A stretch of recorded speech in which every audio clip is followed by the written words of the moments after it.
Okay, thank you very much, Andres, for this nice introduction. First of all, I would like to thank the organization for giving us the opportunity to be here, sharing the Catalan Competition Authority point of view, and taking part in the insightful discussions that for sure we will have during these days. I will make somehow a general presentation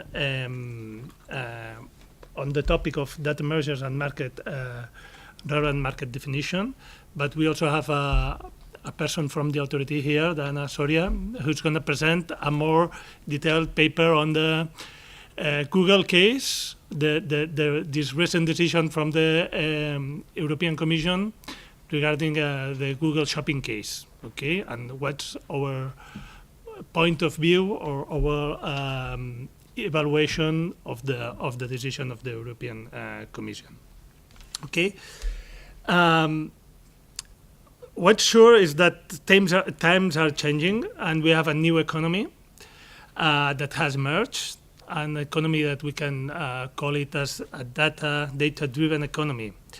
Data is everywhere, and the way that companies gather and use these large amounts of consumer data has transcended, is below the consumer privacy rights, and it affects really to general consumer welfare in general. Okay, so in our opinion, all institutions and organizations working to protect consumer welfare are facing new challenges, not only competition authorities, but also public administrations, data protection authorities. They have new challenges in this data-driven economy. So we have, as competition authorities, we also have new challenges. There are many new challenges in this new economy. In November 2016, we published a paper entitled "The Data-Driven Economy: Challenges for Competition," where we cover all these or many of these challenges. Okay, I will not go into detail of these challenges, but today I will focus on data mergers and relevant market definition. Okay. Again, many of the considerations I will make in this talk were expressed in a paper that we published in a public consultation that the European Commission made regarding mergers. Okay, so I will summarize a little bit the concepts or the ideas that we published there. Well, we'll do it that way. No? Okay, we'll do it that way. Okay. But before going into the details of the topic, let me explain a little bit what is the Catalan Competition Authority. And the Catalan Competition Authority is an independent body created by the Catalan government in order to guarantee, improve, and promote conditions of fair competition in Catalonia. So actually, we were created by the government, but we should, as many other competition authorities, we should act independently from economical operators, but also from the government. Okay, and we try to follow the international recommendations regarding these topics and how competition authorities should be built. In that way, we are organized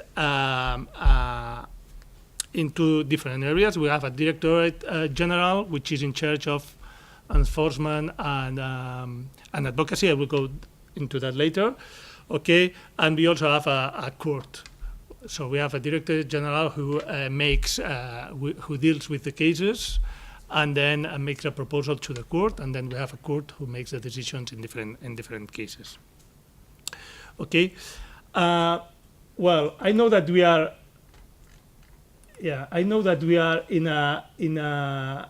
This is a specialized forum. Okay, so, but when I have to present what does the Catalan Competition Authority do, in non-specialized forum, I like to show this picture. This picture is, or this drawing is a drawing from my 8-year-old daughter, okay?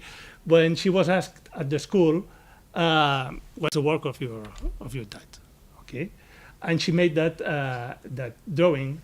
And actually what she says is, well, my father works at as a director general at the ACO.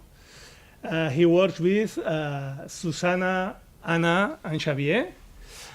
We are more than 3 people. Actually, we are about 20 people, okay? It's not that much.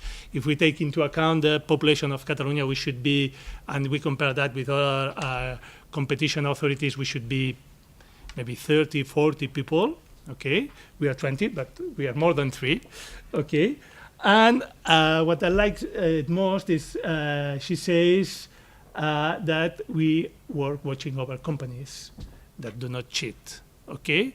So this is the way how 8-year-old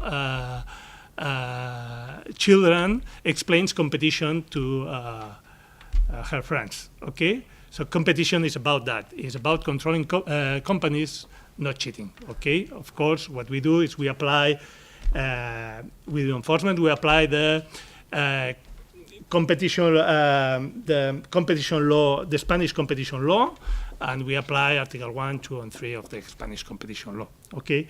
What she didn't say, and she should say, is that we are also supervising regulation so companies can play in equal conditions. This is what Andres was saying before. What we do, we also do advocacy. We also have a look on the regulation that public administrations publish or regulate, and we supervise them if controlling if this regulation is pro-competitive enough or not. Okay. Of course, we work in close collaboration with the Spanish authority, the CNMC, and there is a coordination mechanism to decide whether a case is to be dealt with by the Catalan Competition Authority or the Spanish one. Okay, for instance, bid rigging is a good example on where the geographical relevant market definition is usually Catalonia, and then bid rigging cases are typically held by the Catalan Competition Authority. Okay, there is a law which establishes the coordination between different autonomous communities and the Spanish authority. In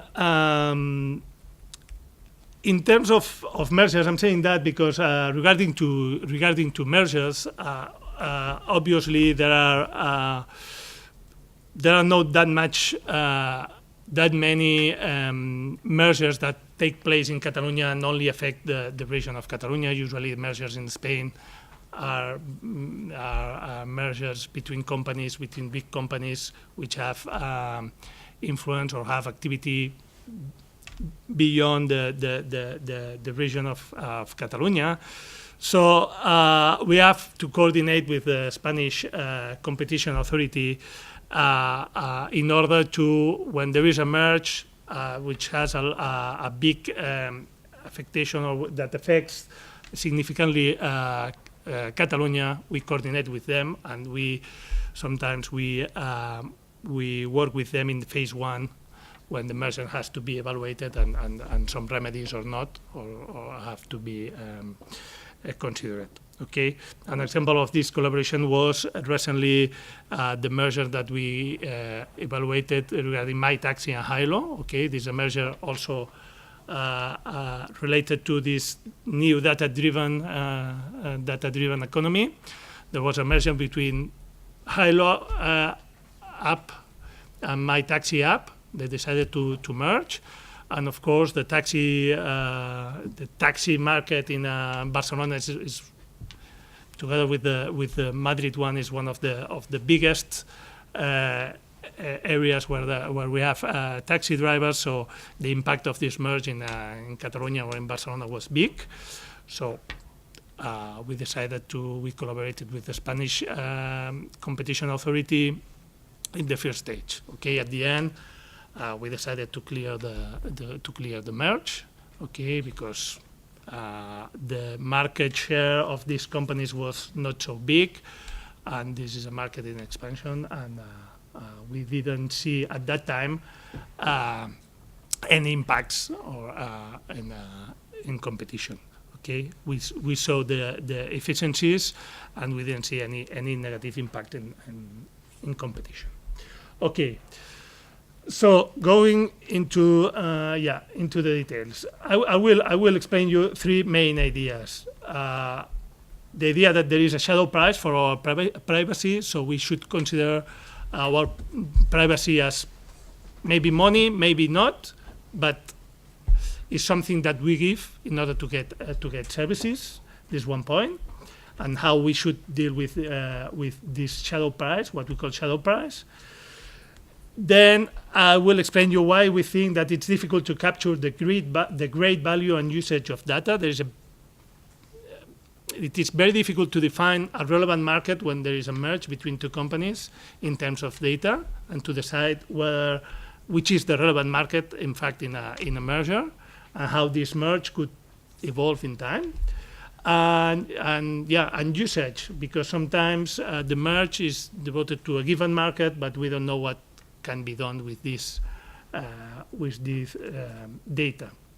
Okay, and then I will explain you a little bit also on the idea that we have that in this area of data-driven economy, competition authorities shouldn't work alone. We should be in contact, and we should collaborate with data protection authorities. Okay, and I will explain you a little bit more on that. Okay, before starting into details, I would like to show you this video, which, let's see if it works. I don't know if the sound, but Yeah. maybe it will work because so. Yeah, this video is a video from the Netherlands Authority for Consumers and Markets. And let's see if, yeah.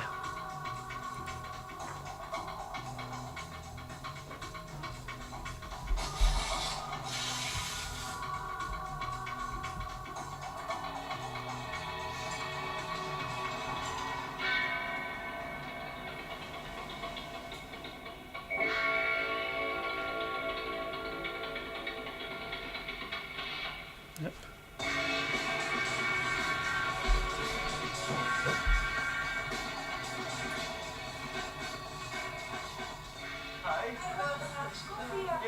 En je gaat voor een cappuccino, hè? Ja, dan zou ik graag al jouw berichten willen inzien. Maar wat ik wel van je nodig heb, die mijn kabels, kan ik even jouw telefoon inpluggen. Ik wil namelijk wat data van jouw mobiel hebben. Bijvoorbeeld je contacten, wat foto's, voornamelijk locatiegegevens, GPS. Oh, dat kan weer een goede vraag. Oh, wat is dat voor data? Zo is het, daar kijk ik zo van. Maar dat is wel heel eng, hè? Oh, nou, dan ga ik niet meer door. Nee? Nee. Ik zou het nooit doen. Nee. Nee, dat doe ik niet. Maar het is zo lekker. Dat maakt niet uit, het gaat toch echt anders goed? Echt waar? Helaas.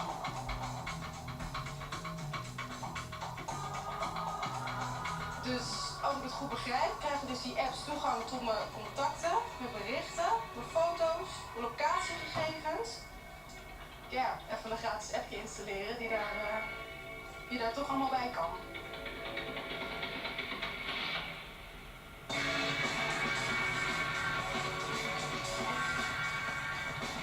Oh, je wilt het lekker hebben.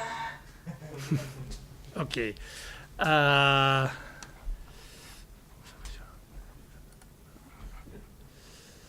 Okay, this is just an example. Okay, we don't like to share our data in exchange of a cup of coffee, but we can put our data to.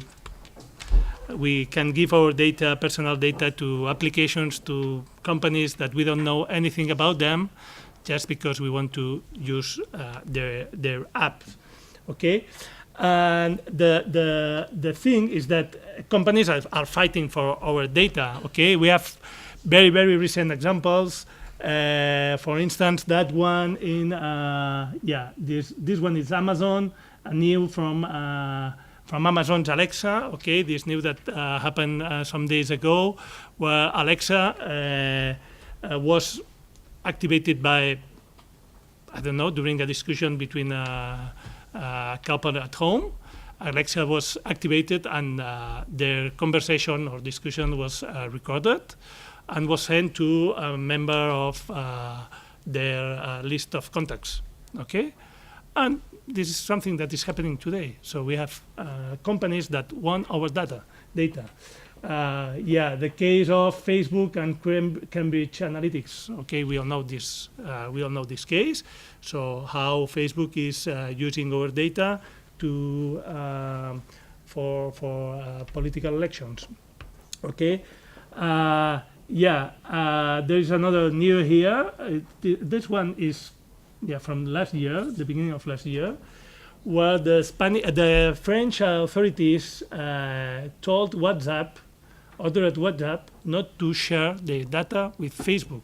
Okay, so there are different authorities, competition and consumer authorities, consumer protection authorities, that are saying these big companies not to share data among them. Okay, or that case here where we have these teddy bear, these teddy bears which were recording the messages that parents were saying to their children, and they were recording that, and there was a leak of information by this company.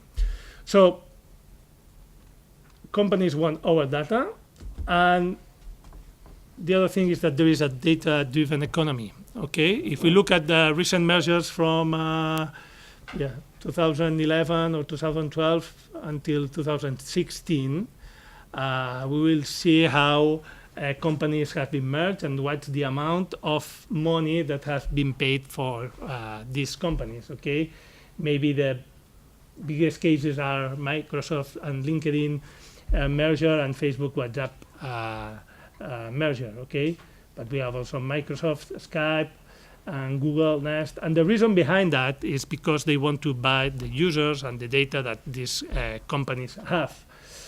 I don't know who, those of you who know Nest company, do you know what's Nest?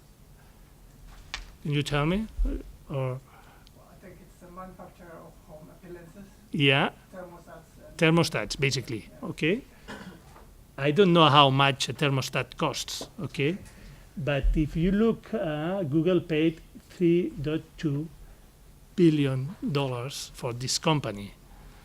I don't know the business model behind that, but I'm pretty sure that the business model is not based on selling thermostats. Okay, so I'm quite sure that Google is not expecting to recover that money by selling thermostats. So they were expecting something else, maybe selling data, maybe using this data for the activities that they are doing in another market. Okay, so there is a data-driven economy. I will go to this slide later on. Okay, in words of the OECD, okay, in English, big data are becoming a core asset in the economy, creating significant competitive advantages. Okay, if this is true, this is something that competition authorities we should look at. Okay, this picture is quite small, but basically what it says is how much is the income by publicity from Google and from Facebook in 2016. Okay, and they were the incomes, Google incomes. In 2015, it was about 67,000 million euros. Okay, it's big amount. And the service is for free. Okay, so they're selling publicity, but they're selling publicity by means of our data, and that's why they can make such a big number. Yeah. Yeah, if you look at the table before, there is Google, Microsoft, Facebook, but Amazon does not appear here. Okay, it's true that from 2016 there have been, in the last 2-3 years, there haven't been so much mergers in that area, but there is another competitor, Amazon, who has grown a lot in the last three years. Okay, and he has done some mergers as well. Last year, Amazon merged with Whole Foods, and Amazon paid $13.7 billion for Whole Foods. This is not data-driven. This is not a merge because of data. This is more verticalization of the company. Okay, but what I'm sure is that Amazon has so many data, knows so good his consumers, that what Amazon realized is that the demand will go in that direction. So that's why they were able to pay such amount of money. Okay, but there is another. Last year they also paid $1 billion for a company which is called Ring. I don't know Ring at all, but they paid $1 billion for that company. Ring is a company that makes doorbells with a camera.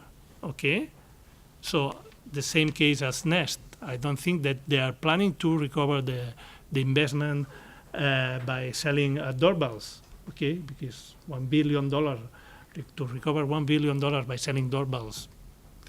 I don't know how many doorbells you have to sell, but okay. Yeah. And to finish, okay, if we look at how much Facebook paid per user, so Facebook paid about $42 per user when they bought WhatsApp. LinkedIn paid about, the value of LinkedIn is about $84 per user. But in 2016, when Microsoft acquired LinkedIn, Microsoft paid around $60 per user. Okay, so that means that they're expecting to recover this amount of money by, I don't know, selling publicity or whatever, but they want to recover that. Okay, so there's been a discussion. There is a discussion about if data is money, or if data is not if data can be considered a currency or not. Okay, I'm not sure if personal data can be considered a currency, because you can sell it many times. But what's sure is that personal data is losing value. The more that you sell it, is losing value. But what I'm sure is that there is a shadow price for that. Okay, what's sure is that companies want our data. Okay, so in terms of competition, okay, when we protect competition because we want lower prices. We want consumers to have more choice. We want consumers to have better quality, and we want consumers to have more innovation. Okay, and what we say is that lowering the quality or data privacy or selling data privacy could be considered as a lower price, but could be considered as lowering quality. Okay, so this is something that competition authorities will look at and should be worried about that. Okay, that's why we think that I will go into detail later on about that. But that's why we think that competition authorities and data protection authorities should be in close collaboration. Okay, I will explain. I will show you some examples later on. Okay.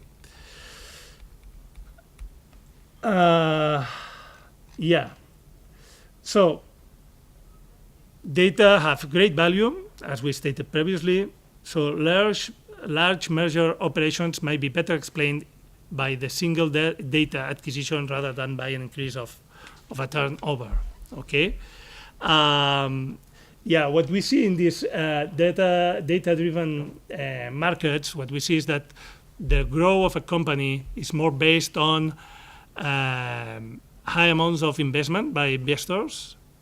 It's more based on network effects, and the idea is to grow in number of users, to be very big, and once we are big, we will think about revenues. Okay, this is a bit different regarding traditional markets where companies were growing slowly and they were reinverting or inverting their revenues. Okay, so this is different. Therefore, the ways, the tools that we have in order to evaluate a measure, if a measure will have potential effects on competition or not, may not be useful, totally useful. Okay, the Competition Act and regulation at the European level contain certain limits on business volume and geographical relevant markets, below which it is assumed that a measure is not likely to distort competition. Okay, European regulation is basically based on turnover. The Spanish Competition Act also introduces the idea of market share. Okay, so basically in Spain, when the Spanish authority wants to evaluate a measure, it takes into account the turnover of the companies, but also the market share. But none of these two regulations take into account the volume of the transaction. Okay.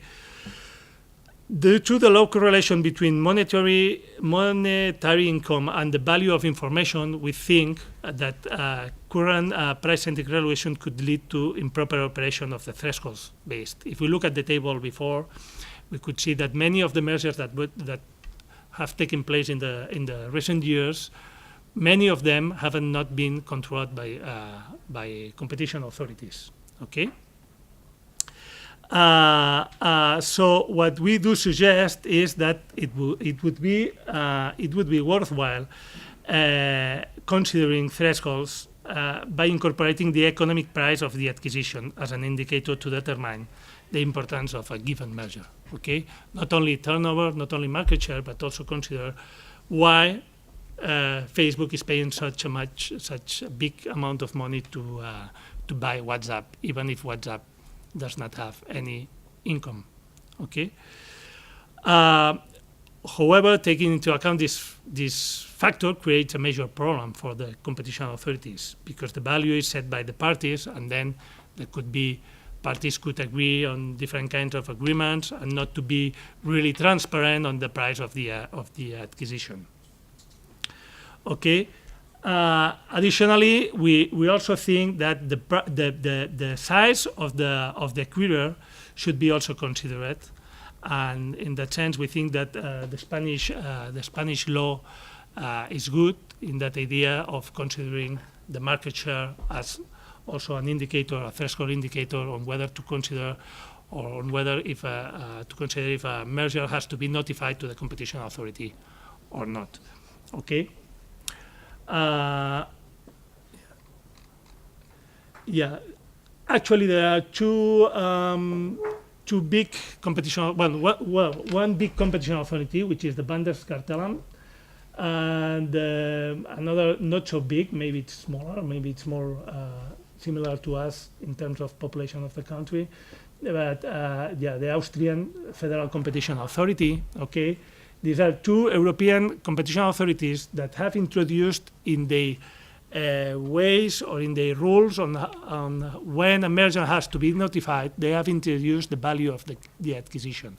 Okay, so in Germany, if a company acquires another company for a price more than 400 million euros, this merger has to be notified to the competition authority. And in Austria, if this amount is over 200 million, this merger has also to be notified to the competition authority. Okay. In the Commission, the rules of merger control are being under review. As I said before, there was an open consultation last year, and this is under review. Nothing is expected before 2019, when the current commissioner mandate of the current commissioner, the mandate of the current commissioner expires, and so nothing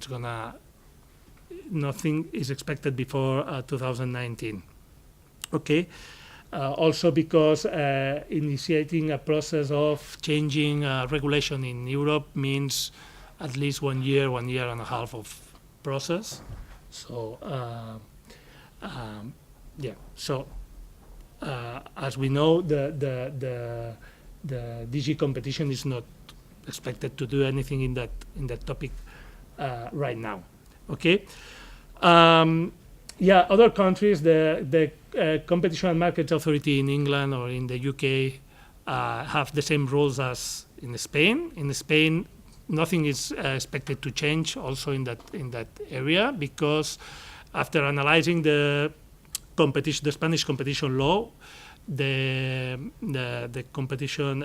Spanish Competition Authority, the CNMC, thinks that the combination of the amount of turnover and the market share thresholds are enough in order to detect mergers that could affect competition. Okay.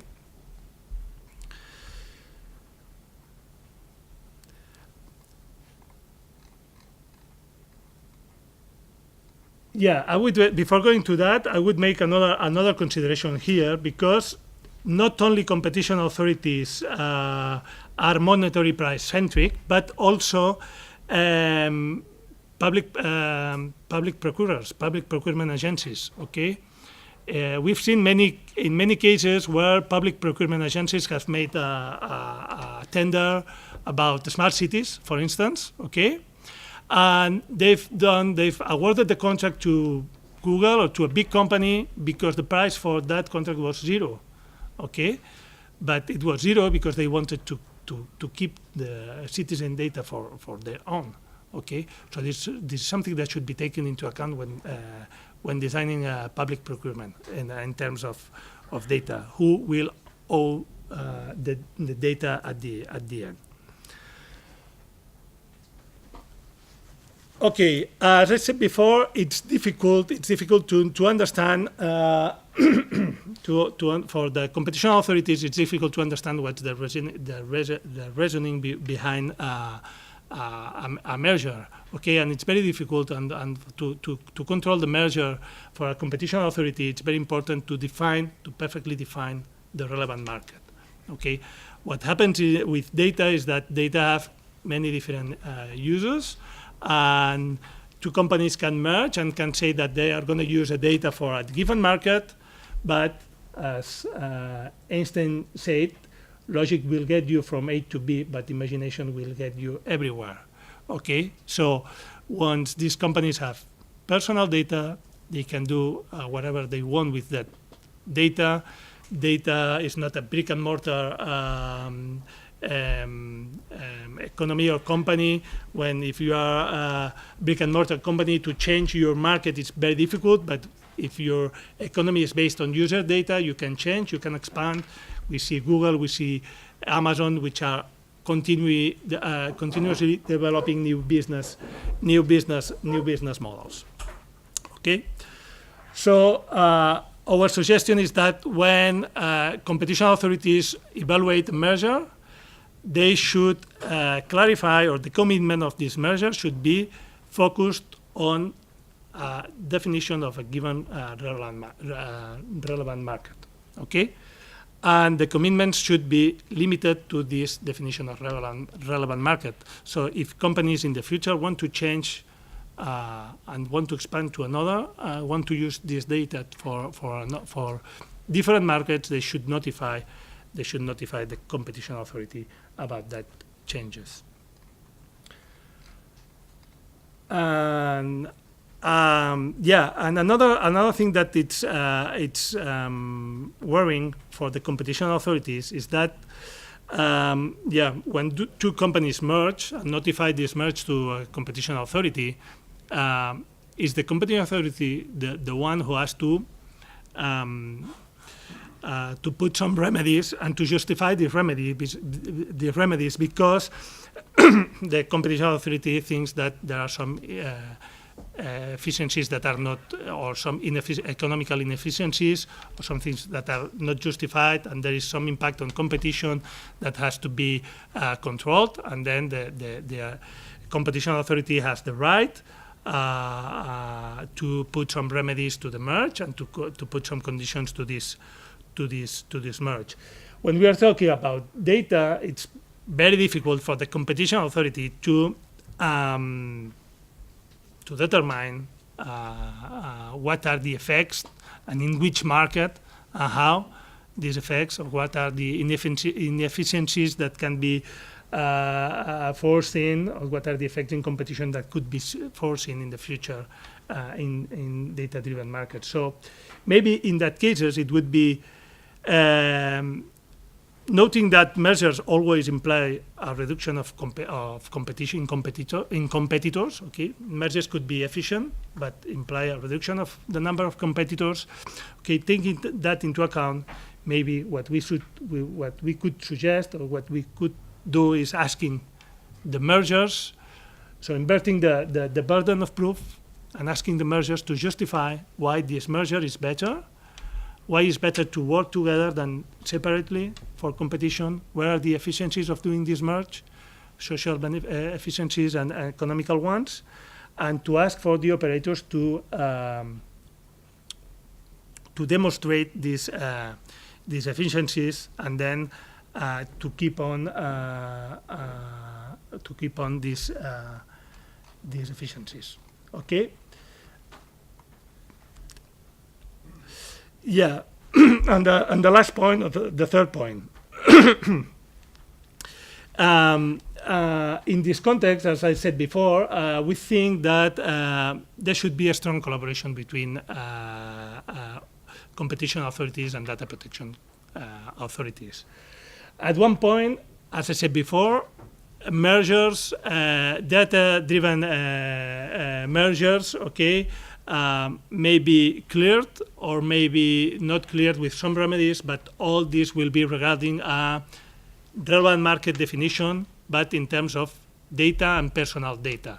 Okay, so given that, maybe the best positioned authority to control whether these remedies, these conditions are being followed by the mergers, maybe the data protection authorities are better positioned to control that than the competition authorities.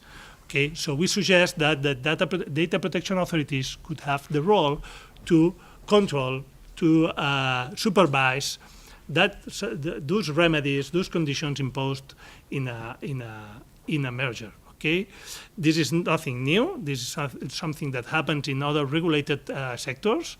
For instance, in telecom or in electrical sectors, where different companies merge. The merge is somehow evaluated by the competition authority, but the remedies are followed followed by the regulator itself. Okay, so this kind of mechanism is something that it's not new, but what it would be new is to establish this mechanism not with a typical regulator, but with the data protection authorities. Okay, and there is another way of communication from data protection to competition authorities. Okay, we also think, and this is new, this is not related to mergers, but we also think that an infringement of data protection law could somehow, sometimes, be an infringement also of the competition law. Okay, there is this case of Facebook, which is dealt by the Bundeskartellamt. Okay, so Facebook is controlling, Bundeskartellamt is controlling Facebook, or has opened a case, which we will see when it's going to be closed. So probably it's going to be closed with a settlement. So the conclusions will not be so clear or transparent as we would like. But Bundeskartellamt, what is doing, Bundeskartellamt opened a case against Facebook because they said that they've abused of their dominant position by changing the conditions of user rights, okay, about the data. So Bundeskartellamt is analyzing this case, but there are many other situations. For instance, when the two competitors share data among them, personal data, this could be an infringement of Article 3 of the competition law, maybe Article 1. Okay, so not all data protection law infringement is an infringement of the competition law, but there might be situations where we could see also an infringement of the competition law. That's why we think that we should work closely with data protection authorities and to ask them to tell us if they see a case which could be also an infringement of the competition law, to tell us. Okay. There is an European initiative in this topic, which is called the Digital Clearinghouse, which is working on this idea and trying to collaborate and to see how these two silos or these two walls, different walls, can collaborate together. And I'm finishing, okay, but I would like to finish with this question. I would like to go back to this table, and there's been a lot of comments or literature about what should the European Commission have made regarding to some of these measures. For instance, some people argue that Microsoft and LinkedIn shouldn't be cleared, and they should have imposed some remedies on that merge. The same for Facebook and WhatsApp and the John. But I haven't seen any study saying what would happen if what would be the reality if the competition authority, if the European Commission had acted in another way. Okay. For instance, Google bought Waze in 2013. Okay.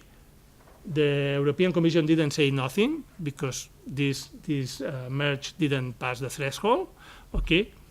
But if they had said something, would we have nowadays Waze as a big company in maps better than Google Maps or not? We don't know. Okay, so I think that it's that would be very useful to do this work. And I would say that the European Commission is taking the role of, I prefer false, how to say that, false positive,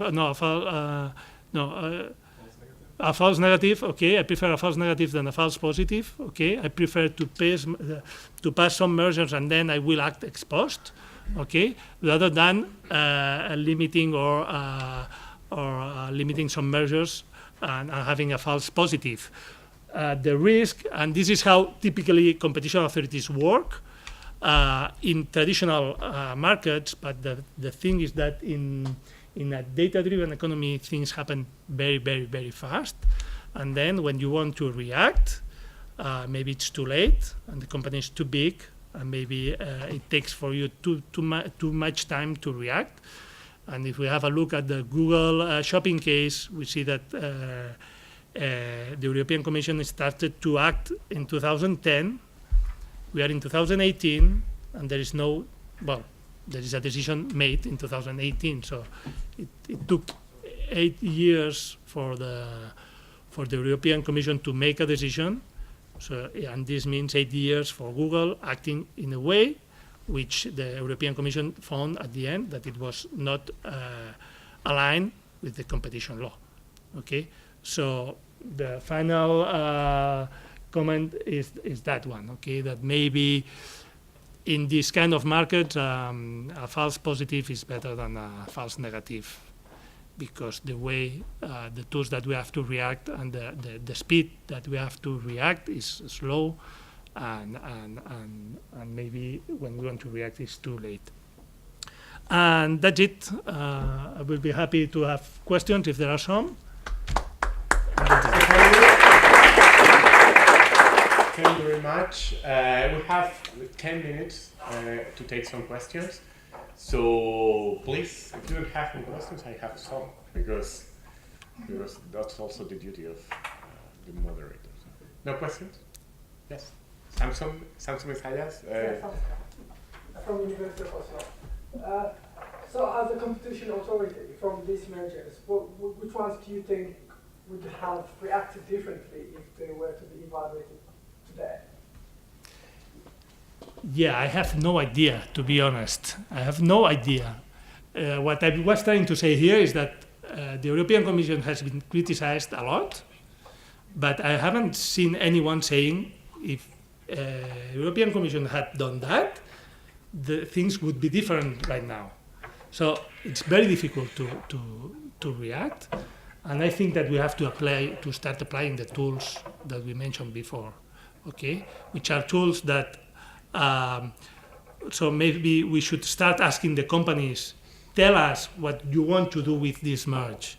What are you going to do with this data? Which are the efficiencies that you expect?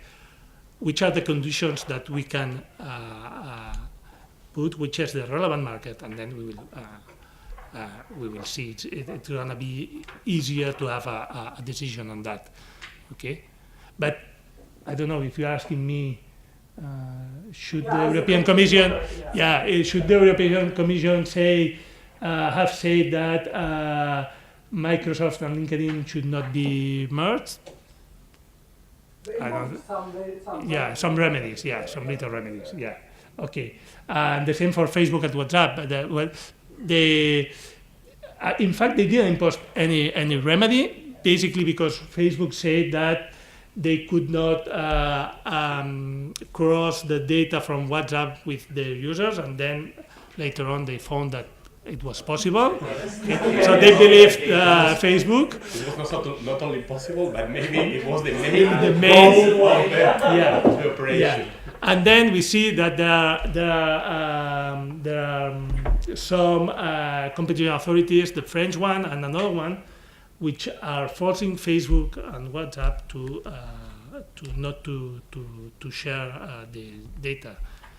More because of data protection, consumer protection law than competition law, okay? But if there is a duty in consumer protection, I would say that there is also competition authorities should also have a look on that, okay?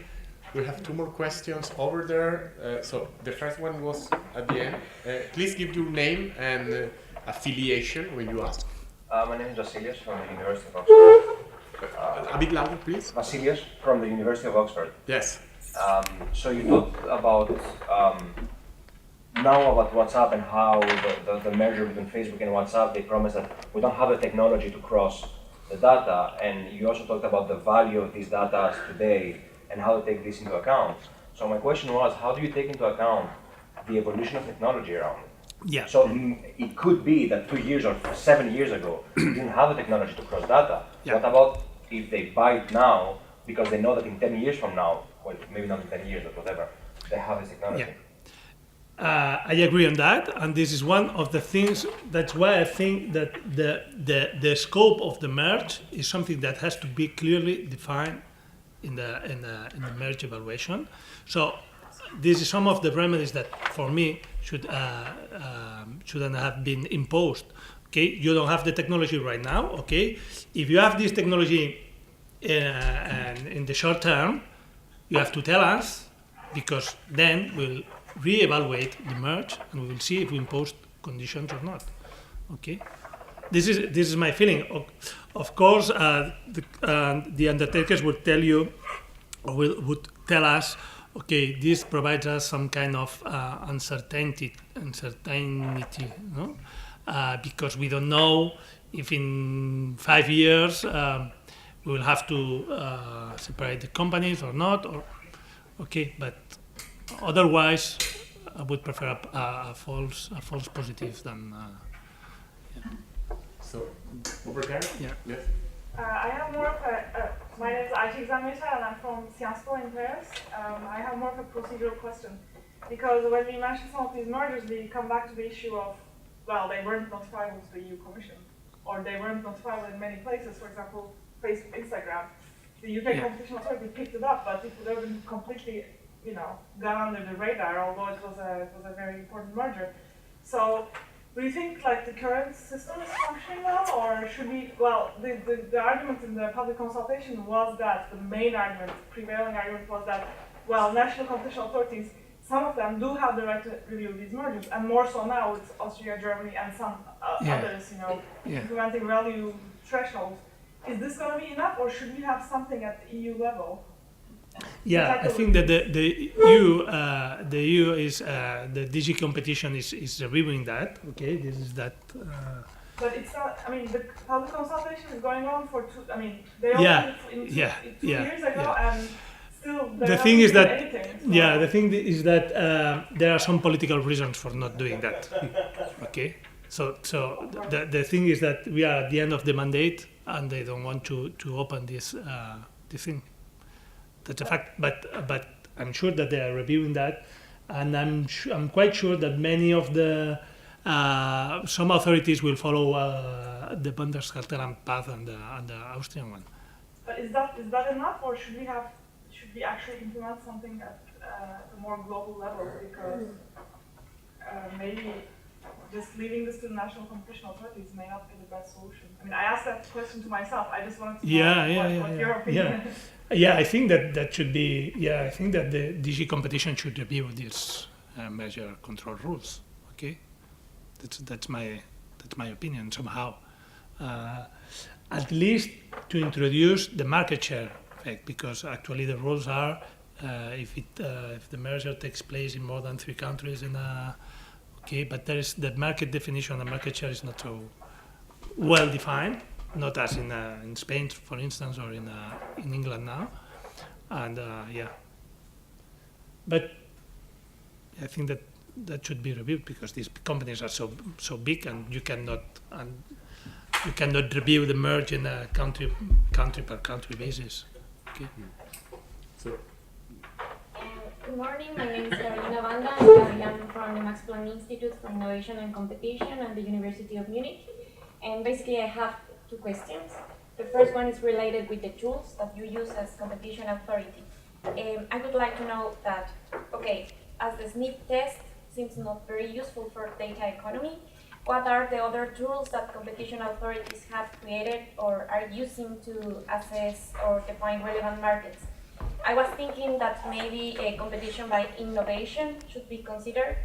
And when I refer to competition by innovation is my second question, because there was a merger between Sanofi and Google. I'm not sure if you are aware of that case. It was in 2016, and it was clear. And it was a case that the European Commission in 16 pages cleared a really complex case. And I am really aware that Google is not now, but maybe in the future, will use the medical information of tons of patients, not to create medical devices, but maybe to create new products and leverage in the market. So my concern is, should the European Commission or national authorities define a relevant market just for personal data, or in particular for medical data, and not for insulin or other markets that we know? Yeah. For the first one, the problem is that I think that the competition authorities has been really used to use the SNP tool because it's somehow easy, or it's a methodology easy to apply. So traditionally, competition authorities have been focused on analyzing price effects of a merger, but for sure we should start to look at other effects as quality or innovation, which also affect consumer welfare. The problem of this is that you have to take into account more deeply the dynamics of the market, okay? And it's really more difficult to evaluate that, or to have a system methodology to evaluate that. It's not so easy. There are some ideas, but as far as I know, we are, as I told you before, we are not experts on analyzing mergers because we are doing that in collaboration with the Spanish authority, but in fact there is the Spanish authority who's doing that.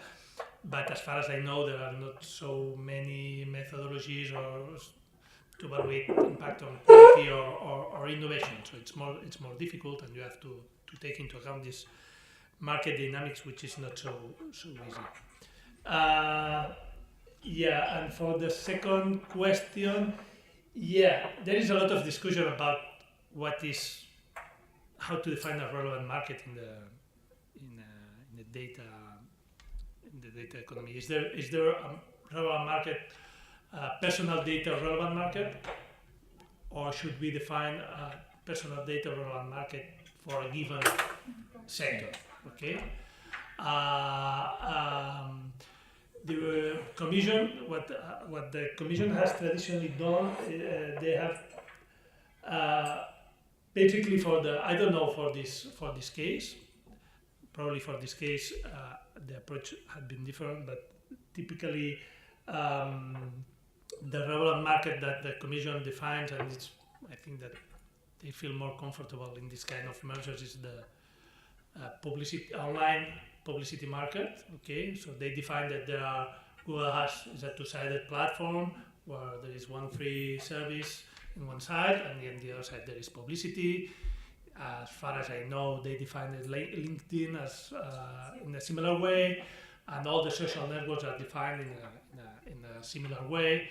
So they decide if a company has a dominant position or not, depending on the market share that they have on the publicity side of the market.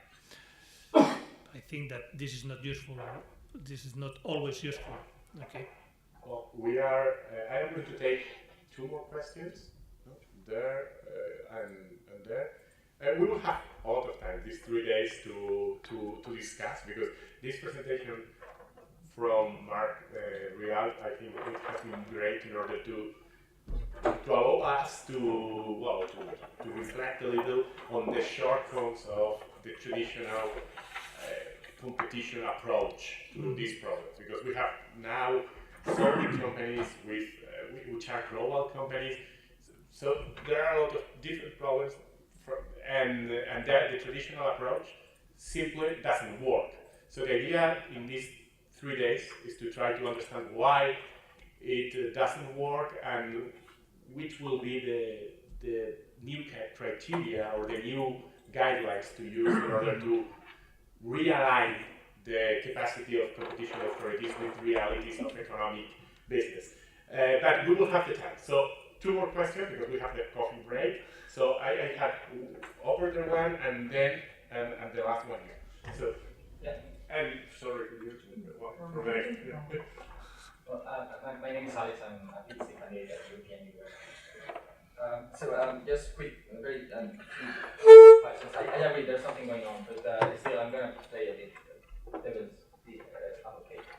Because first of all, how do you build a plausible theory of harm? Because at the end of the day, data is about consent. So if I have already given my data to Facebook, why would national competition authorities are scared about what Facebook does in America with my data if I'm already given my consent? Now, if you are able to build a theory of harm, then the other question is about the remedy. Because say, for instance, in the Facebook WhatsApp case, say that you tell them, okay, I agree with the merger, but you can't cross that out in 5 years, for instance, here are the then my consent will be violated in 5 years.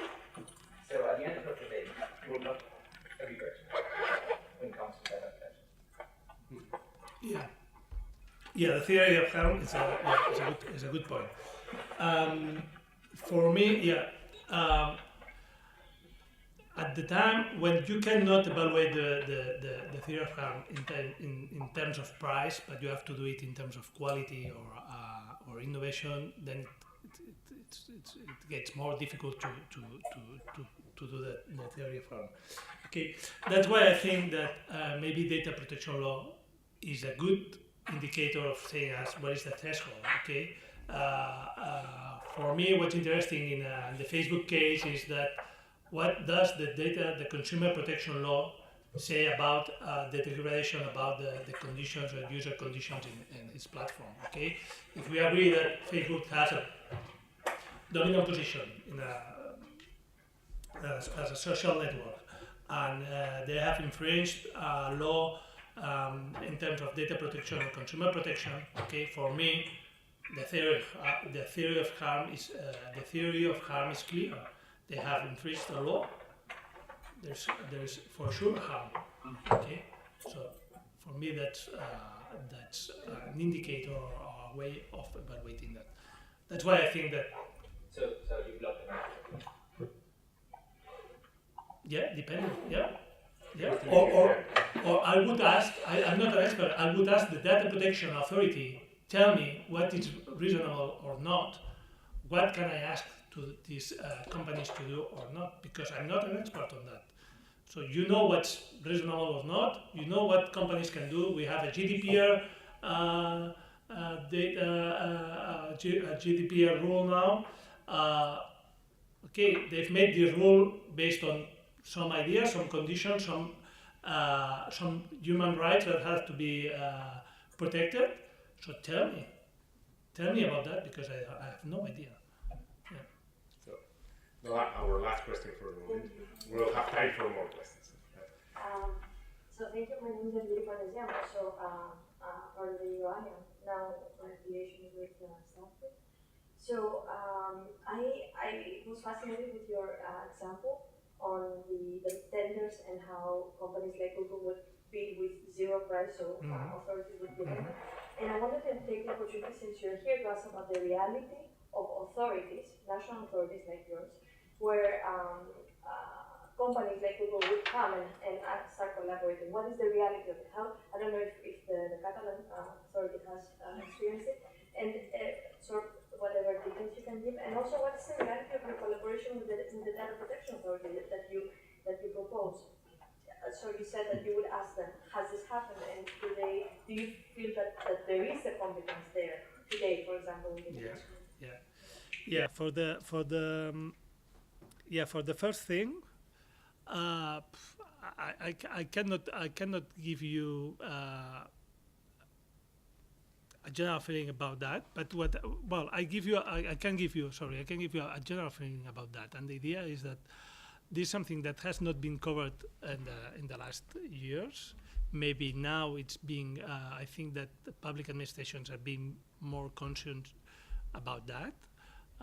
So about the idea of citizen data and the value of this data. Okay, and the fact is that in some tenders that were awarded some years ago, the administration wants to get into the data that is owned by the awarded company, and they have some problems to do that. Okay, but I think that this is changing, and I would say that administrations like the Barcelona City Council they are quite now they have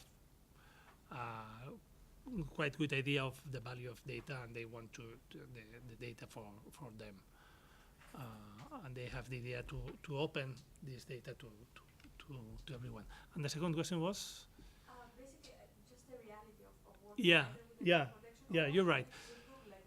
Yeah, actually, this initiative was this digital clearinghouse initiative was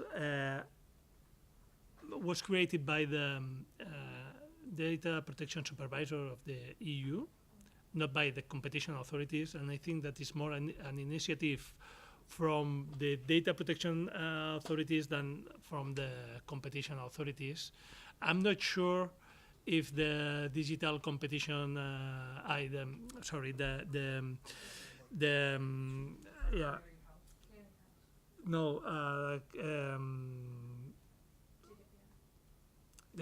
competition commissioner in the EU is really aligned in this initiative or not. I really believe in that. I think that, for instance, that the Facebook WhatsApp case could have been a good case where the competition, DG competition, could have asked for the data supervisor what to do with that, which kind of remedies. Do you want to supervise the remedies that I'm going to impose? I think that could have been a good opportunity. To be honest, the last big merger dates on 2016. Okay, this digital clearinghouse initiative started to work or was created last year. Okay, so we still have to see how things are evolving. Maybe companies are also, I don't know, maybe the data protection or the user data is a bubble, and maybe there is no so many things to do with user data. I don't think so, but could happen. Okay. So, thank you very much. Thank you, Marc, for your presentation.